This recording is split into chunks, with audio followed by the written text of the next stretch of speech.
Good morning. So, yan. Pasikat na yung araw. Ayan yung kubo.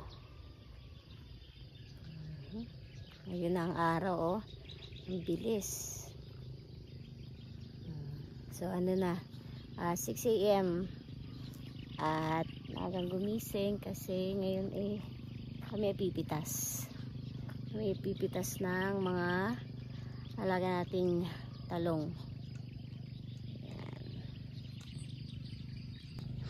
Ayan, madilim-dilim pa pero dun sa gawi parang pasikat na yung araw. So ngayong araw kami pipitas ng talong at madami na kasing malalaki na. So kailangan natin pumitas. So parang ano to, 4 days. 4 days after nung nagpitas si Daddy ng unang pitas ng talong. So ayan. Ayan na siya. So, perfect na siya na na pitasin. Haba na siya. Ayan. Nagpipitas ngayon kasi ngayong araw, pupunta din yung buyer. So, ayan. 3 lang kaming pipitas ng talong ngayon. Ako, si Daddy at saka si Kayla. Yung aking pamangkin. Tapos, kundi lang naman siguro. Pero sana, umabot tayo ng ilang bundle. Kasi, hanggang dulo ito Ayan. So, kahapon nag-letting sila. Kung mapapansin ninyo,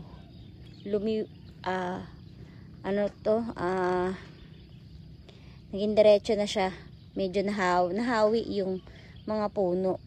At naging maluwag kahit papano. So, kung ikukumpara mo ito, na medyo maluwag yung kanyang daanan, kumpara natin dito sa wala pang letting. Ayan, ito may letting pa to dito, ayan. Ayan, so ito wala tong letting at saka itong parte na to hindi to na pruning, kaya talagang malago. So kung titignan mo, wala kang space na pag lalakaran, kundi hahawiin mo talaga yung mga puno para makita mo kung nasan yung bunga. Pero yan, ang ganda ng itsura ng talong kapag pag umaga, nakatayo silang lahat. Ayan, magkakape muna at maya maya ay mamimitas na tayo para hindi tayo abutin ng araw. Ay, maputik doon kasi kagabi nagpatubig kami. Ayan. Pinatubigan din namin yung mga alaga natin dito sa mini garden. Yung ating siling haba, kamatis, at pipino at yung ating sitaw. Ayan. Pasikat na rin yung araw doon. Lapit-lapit na. Ayun si Daddy. Ano doon? Ano doon siya. At lamig na lamig. Good morning. Morning. Harvest tayo ngayon. Pero ano muna, kape muna, tsaka prepared na agahan. Makikita mo talaga yung difference ng may letting sa wala. Kasi doon sa may pinakadulo, doon banda, yun nga, hindi siya na pruning. Hindi na pruning, wala pang letting. Kaya talaga hahawiin mo talaga. So ang laki ng diferensya niya. Mamaya pakita namin sa inyo habang kami ay nag-harvest. Babalikan namin kayo. Good morning ulit. So tuloy na natin yung harvest. Bago tayo gumising, nakapag-kape na. So pitas na tayo. So turuan ko lang si Mrs. para kahit walang gunting pwede na. So ganito ito yung talong, di ba? Okay. Pag nakita mo siya, tapos andito yung tangkay niya, iangat mo siyang ganun, babali mo siyang pag ganun. Okay. Babali mo siya, tapos hatak, madali lang. Kasi kung hindi mo siya okay. So ayan, yun ang harvest natin. Sundan mo kami dyan sa gilid na. Sige. Kasi muna, walang, pag nagpitas pala tayo, wag na mag-alangan. Kung sa tingin mo ay pitasin, malayo pa lang tingin mo pitasin mo na. Kasi 4 days yung lilipas, lalobo siya. Tapos pag may nakita ka ring baloktot, may butas, kunin na para may dispose na natin. Kasi lalaki lang yun na may uod, hindi naman may bebenta.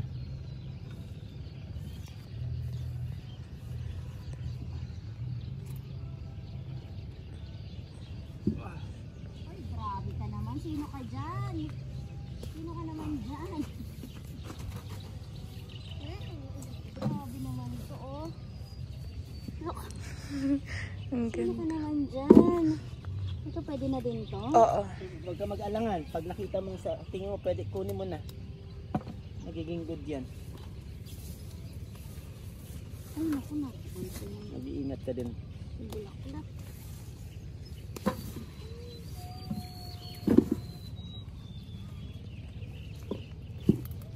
May kunin mo na to.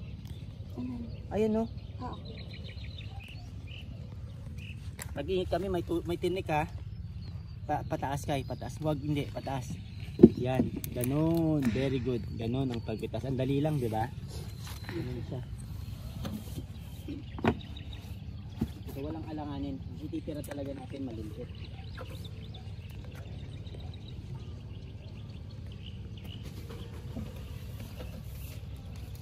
So, may letting na. Nakikita nyo, meron tayong letting. Kasi ito na yung sumusuporta sa talong natin. Nakadaan na tayo, maluwag na. Tapos, pag mabigat na yung buo ng talong, may suporta siya. Pag mahangin, may suporta. Ito yung purpose ng letting na pinalagay natin. Kaya may tali. Ayan o, triple ply ito na vegetable twine. Thank you, Lord.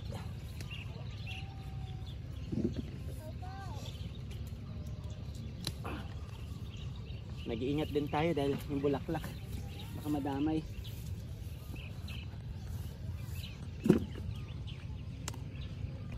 Tutok mo. Dami oh. Ayan, dami oh. Grabe. Paano kung maging Buka puno? lahat yan, May. Yes. First harvest. First.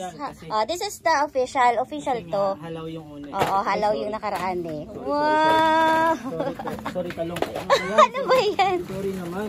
Ay, ang ganda. Kayla, sige, buhos mo na. Yung isa akin yung nakuha ko. Oh, thank you Lord po. Ang ganda po nila. Oh, diba? Yan po si Calixto. Calixto F1. Tignan nyo naman po yung kanyang mga sanga. Yan. So, may mga mali din kaming nakuha dyan. Yun yung mga maliliit na dapat hindi pa pitasin. Pero okay lang. Okay lang. So, yan. Tara na. Tara at ituloy natin. At wala pa kami sa 1/3 o 1/4. Okay. Update sa ating first harvest. Ito kasi first harvest talaga. Kasi yung nakaraan is practice lang. Practice lang. So, ayan na siya. Nagsusort si Kayla. At ayan na. Ayan na. So kung makikita nyo, ayan, may malalaki tayo. At may maliliit din. Kasi hindi naman namin alam kung talaga bang kailangan na ano siya, nanliling lang. Di. Akala mo, malaki na siya. Pag kinuha mo, ay, maliit pa pala. So, ayan na po siya. Hindi po namin alam kung ilang kilo siya. Pero kasi may mga kasama ding reject eh. Pero majority yan, maayos din naman kahit pa paano. Kanina may pinitas ako, nabali sa gitna, nabiyak siya sa gitna talaga. Pasaway. Uy, say hi daw kay. Hi. This is Kayla nga pala from South Korea. Grabe oh. Huh? Diba? Diba? Isa na tayong band, ang daming dito. Oh, yan, diba? So, mamaya, isasort namin. Kasi maliliit, iuwi ko sa bahay at bibenta ko sa mga kapitbahay namin. Ay, binalik ako dito, Kayla. Mga sira na yata yung binalik mo, loko ka. Ay, wait lang ha. Okay ng talong! Magkano per kilo? 50 lang. 50 pesos per kilo, bagong harvest. Fresh. Ayan, fresh na fresh. Meron tayong variety. Kung gusto nyo malaki, pwede ko kayong bentahan ng malaki. Meron din namang maliliit. Masarap na pang laga lang. Ayan 50 malalaki. 50 malaki. 40 yung maliliit. 40 maliliit. Masarap pang laga. Bili na kayo, Pansilada. mga katerasa. Mamaya, bukas. Pwede din mamaya. Kung gusto nyo, deliver ko sa inyo mamayang gabi. Or bukas. Bukas ng umaga, deliver ko sa inyo. So, yan. Share ko sa inyo ang aming munting farm dito sa Nueva Ecija. Yan. Bili na kayo. Fresh na fresh yan.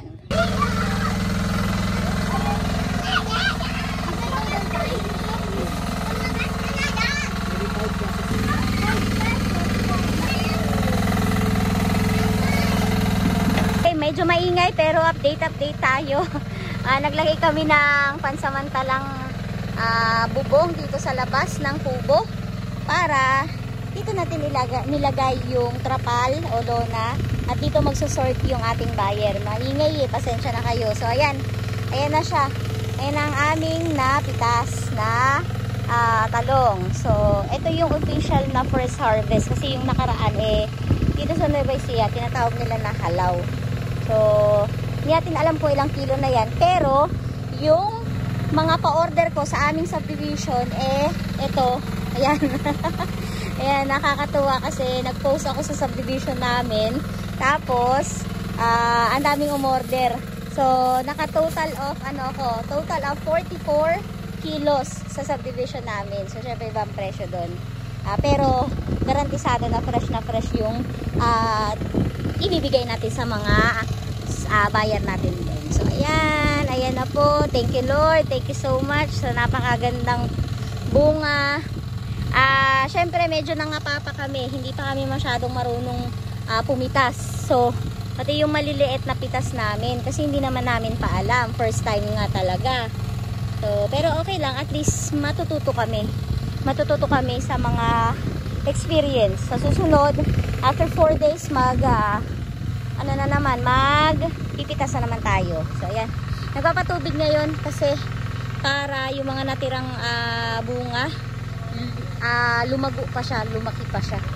So, nilabas na namin siya dito sa labas ng kubo kasi yung buyer andyan dyan na magsusort sila dito. Ayan.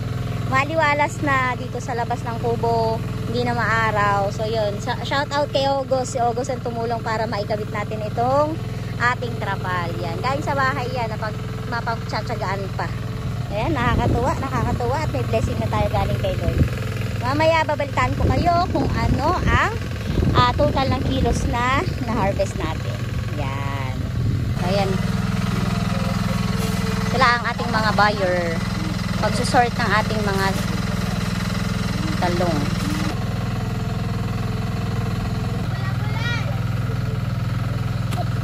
Tuhod ko lang na ubos. Alam mo si Arma, nagtatanong ko. O, diba? Ang saya. Ang bilis lang Ang dami na. Hirap-hirap kami ni Kyle na samantala sila. Ang bilis-bilis nila. Anin sila.